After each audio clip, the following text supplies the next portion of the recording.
ಎನ್ಸಿಎಬಿ times ಮೀಡಿಯಾಗೆ ಸ್ವಾಗತ. ಅತ್ಯಾಚಾರ ಜರುಗಿದ ದಿನ ಮುರುಘಾಶ್ರೀ ದೇಶದಲ್ಲೇ ಇರಲಿಲ್ಲ.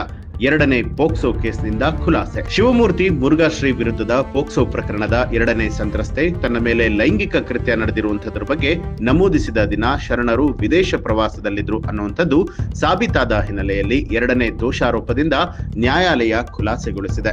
ಸಂತ್ರಸ್ತೆಯ ಹೇಳಿಕೆಯಲ್ಲಿನ ವೈರುತ್ವಗಳು ಮತ್ತು ಅತ್ಯಾಕರ್ಷಿತ ಸಾಕ್ಷ್ಯವು ದೋಷಾರೋಪದ ತಳಹದಿಯನ್ನೇ ಸಂಶಯ ಮಾಡುವಂತಿದೆ ಅಂತ ಹೇಳಿ ಎರಡನೇ ಅಪರ ಜಿಲ್ಲಾ ಮತ್ತು ಸತ್ರ ನ್ಯಾಯಾಲಯದ ನ್ಯಾಯಾಧೀಶರು ಅಭಿಪ್ರಾಯವನ್ನ ಪಟ್ಟಿದ್ದಾರೆ. ಶರಣರು 23ನೇ ತಾರೀಕಿನಂದು ಬಾಂಬೆಯಲ್ಲಿ ಇದ್ದು ಅಂದಿನಿಂದ 28ರವರೆಗೆ ವಿದೇಶ ಪ್ರವಾಸದಲ್ಲಿ ಇದ್ರು.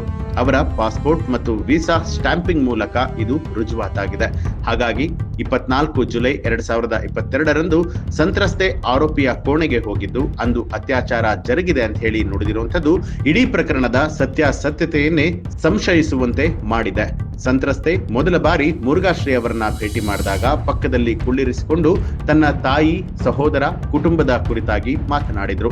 ಆಗ ತನ್ನ ಮೇಲೆ ಲೈಂಗಿಕ ದೌರ್ಜನ್ಯ ನಡೆದಿಲ್ಲ ಅಂತಲೂ ಕೂಡ ತಿಳಿಸಿದ್ದಾರೆ. ಹಾಗಿದ್ರೆ ವಾದ ವಿವಾದ ಏನೆಲ್ಲ ನಡೀತು ಅಂತ ನೋಡುವಂತದ್ದಾದ್ರೆ, ಎರಡನೇ ಬಾರಿ 24/6/2022ರಂದು ಎರಡನೇ ಆರೋಪಿಯ ವಾರ್ಡನ್ ರಶ್ಮಿ ಖಾಸಗಿ ಕೋಣೆಗೆ ಹೋಗಿದ್ದೆ. ಅಂದು ವಾರ್ಡನ್ ರಶ್ಮಿ ಶರಣರ ಖಾಸಗಿ ಕೋಣೆಗೆ ಹೋಗುವಂತ ಹೇಳಿ ಒತ್ತಾಯ ಮಾಡಿದಾಗ ತಾನು ನಿರಾಕರಿಸಿದ್ದಾಗಿ ಸಂತ್ರಸ್ತೆಯು ಹೇಳಿಕೆ ಕೊಟ್ಟಿದ್ದಾರೆ.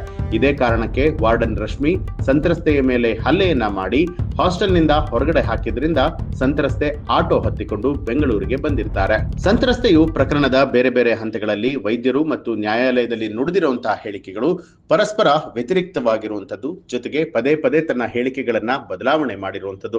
ಸಂತ್ರಸ್ತೆ ಕೊಟ್ಟಿರುವಂತಹ ಸಾಕ್ಷ್ಯಗಳು ಆರಂಭದಿಂದ ಕಡೆಯವರೆಗೂ ಕೂಡ ನಂಬಲು ಅರ್ಹವಾಗಿಲ್ಲ ಅಂತ ಹೇಳಿ ತೀರ್ಪಿನಲ್ಲಿ ಉಲ್ಲೇಖ ಮಾಡಲಾಗಿದೆ.